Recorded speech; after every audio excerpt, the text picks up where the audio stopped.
Ladies and gentlemen, yet another Olympic Games for Erin Hamlin. She's on the line. Good morning, Erin.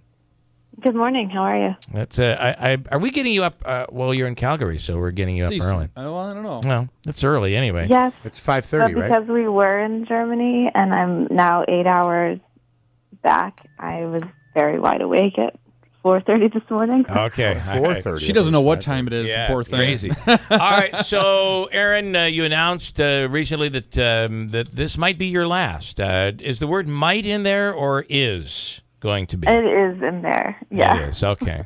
But this has been an amazing. I mean, listen, we still have the Winter Olympics to come here, which who knows? And I'm assuming you're gunning for this, will be your most successful ever. But there's a drain on life, I would imagine, on your body. On you don't get to be with family. I mean, talk about that just a little bit. Yeah, there's definitely a lot that you miss out on over the years. But I mean, don't get me wrong; it's not a bad life. It's exciting. It's fun. It's something that I love to do, and I have enjoyed all of it. It's just at some point.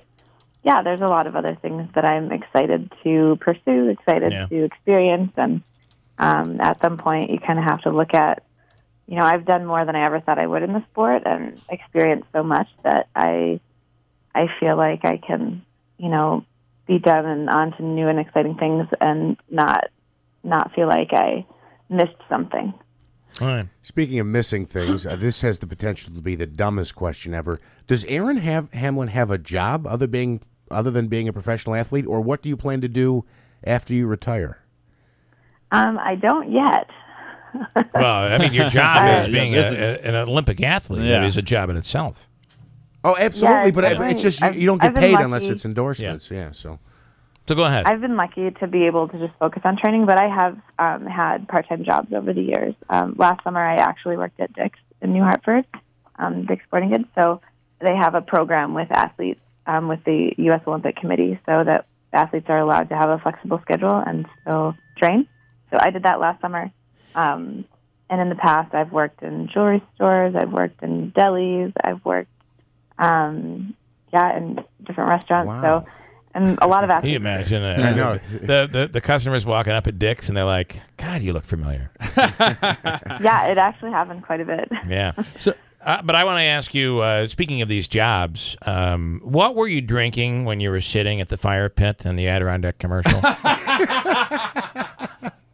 Was that I just? actually don't even remember having anything. You're sipping Nothing. you're sipping on a cup of a cup would look like a cup of coffee. Yeah. I'd have added some It was Baileys probably to that, hot but, cocoa, Bill, it or might have something been hot else cocoa. like that. Yeah. But that's been a great partnership for you. And Adirondack, I mean, the fact that they feature you in all of their commercials, that's big. Yeah, it's fantastic, and they've been phenomenal. They're an amazing company, and they've been so much fun to work with, and they're just so community focused that it was a really natural fit for me, and it's been a lot of fun. And the naming rights now with the auditorium, which is incredible. Andrew, Now, I hate to keep harping on the job thing, but I'm curious. Are you going to maybe pursue coaching in luge or something still in the sport of luge, or are you looking to explore something totally different? I mean, what are you interested in? I definitely think I'll stay involved to some capacity. Maybe not right away do something like full-blown, but yeah, I think it'll be cool to kind of see what else is out there at first, just see what opportunities I have. I'm sure it'll all kind of stay within the realm of sport or Olympics or something, but for right now, like right after, I think that's when I have like the window of being a newly retired athlete and staying within that bubble. And then after that, kind of seeing, for a long-term career, what's out there. But I'll probably for sure have some sort of connection to the sport. Yeah. All right, I'd like to get into before we let you go, and I appreciate you making sure you're up for us here. I know you've been doing a lot of traveling, but with the upcoming Olympics, your thoughts on the news that Russia is not going to be able to participate. Now, there might be some athletes that could participate independently. I'm not sure that they will, but what are your thoughts on that story? Yeah, I was thinking you guys might bring this up. Yeah, kind of had to ask that one. Yeah, no, it was a pretty big I don't want to say shocked, because we knew that a lot was, about to come out with it. We knew the decision was happening yesterday. I think the biggest thing is, they actually took action on it, and that's something that I think there was a big split, whether people expected it or thought that, they've just been doing all these investigations for so long, and to have them actually come out with that decision, it's good. I mean, it feels good because now you can have a little bit more confidence, and the institution that's supposed to protect our fair and clean sport, and it's great the way that they did it with giving athletes still the option to compete if they can prove that they are clean. It's awesome. I'll be curious to see whether or not any do, just knowing the Russian mindset, even the smallest tiny bit from knowing those athletes and knowing that they are very proud to be Russian.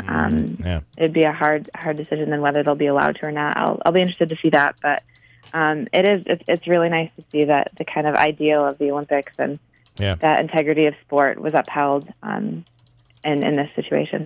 Do you have anything to say on the gymnastics controversy over the doctor and the molestation that was going on? Any comment on that? Any thoughts on that? I feel very fortunate to have been surrounded by great staff members and athletes and everything.